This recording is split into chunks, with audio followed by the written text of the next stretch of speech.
Hi, everyone, and welcome to another episode of Making Sense of the Census in the City. I am your host, Momin Bhatti, Communications Manager for the city, and I'm very excited to be joined by Beck, Joyner, Vice President of Camp Curtin Neighborhood United. So thank you, Beck, for joining the show. Thank you. Thank you. Glad to be here. Thank you. Great. So tell us first about your organization and what do you guys do?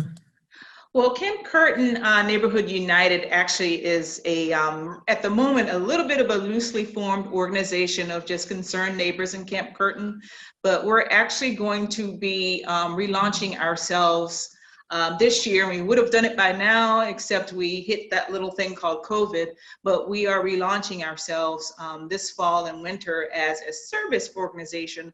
And we do want to be able to be community advocates and really take advantage of collective impact and start to really hopefully have some influence and really start to just offer some services that are needed, aid, assistance, and really to be advocates of our own community.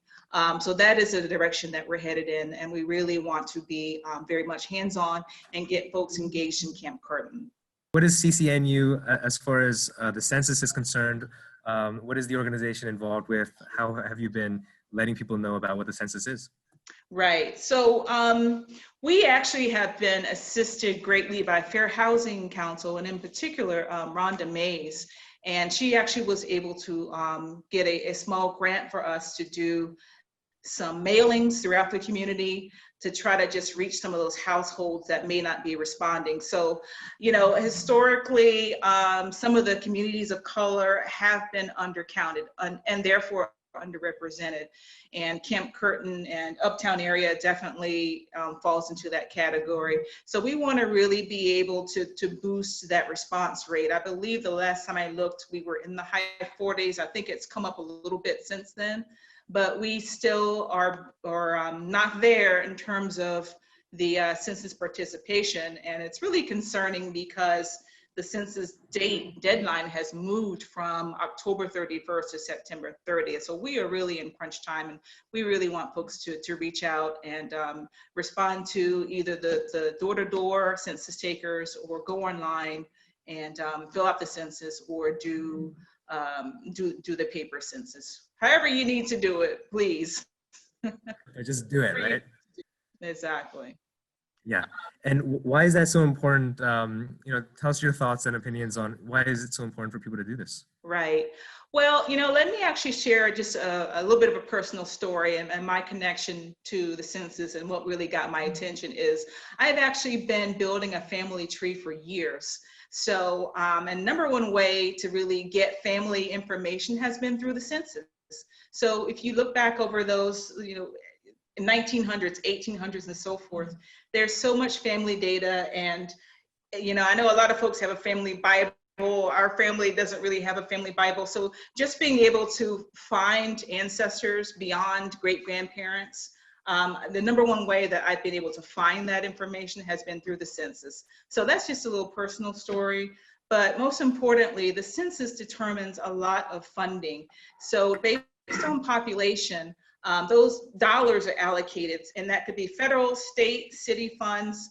I actually was just looking at something recently that really broke down the types of programs that, because of the census reporting, those dollars are allocated accordingly. So SNAP and Medicare and Section 8 and Head Start and WIC and school breakfast program and crime assistance and CDBG and just so many other programs. There's probably hundreds here on this list, which is actually what I found on the census website.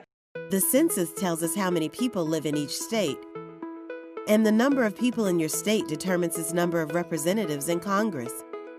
It's the one way that the 2020 census helps shape your community's future. But there's a lot at stake here. And so if we are not getting counted, we are losing dollars.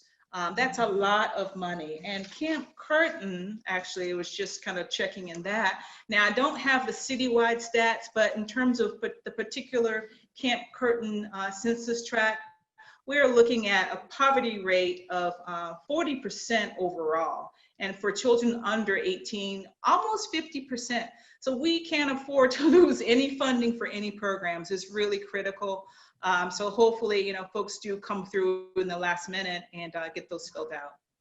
Can you describe how your organization has been reaching out to the public? Has it been through flyers? Has it been through social media? How are you getting the word out? Right, both of those things. So we've been really focusing a lot on what's been two prongs. So one has been social media, just trying to get all of our community influencers to share census information. We actually, let me give a quick shout out to Tara Leo, who's put together a beautiful newsletter that we've been using to send out to all of our community influencers. And all of those, the newsletter just contains data, graphics, images, and all of that. So we've been posting that on social media. But then the second thing is, because we recognize that not everybody is on social media, we have done some mailing. So I believe there has been a total, or will be when we're done, a total of 3 different mailings to try to reach folks, to encourage them to participate and fill out their census. That's great. And it's been also physical mailings as well, physical Yes, it's been several postcards, just very simple messaging, you know, not letters, just something, take a quick glance at it, 10 or 15 seconds, just as that reminder, hopefully keep it top of mind to get that done. So hopefully between the 3 different mailings and social media pushing on it, hopefully we have gotten a little bit of traction. How will 2020 census data be used? Where there are more people, there are more needs for public services. That's why the census is used by the government to inform funding decisions each year. But that's not all. It's also used by nonprofits to inform services, by businesses to create jobs, and even by students for school projects. Understanding how the population changes helps us shape communities across the country for the better. Shape your future. Start here. Visit 2020census.gov. It benefits everyone, right? It benefits each and every person. That's why everyone has to be counted. So remember, everyone, 2020census.gov is the website. Beck, if people want to find out more about your organization and the efforts around the census in that particular community, how can they reach you? Well, the community can find us on Facebook. We have a Facebook page on the Camp Curtin Neighbors, so please look for us on Facebook. Okay, great. Thanks, Beck, again for joining us, and we appreciate all your efforts in the community. Absolutely, thank you. Thanks for having me.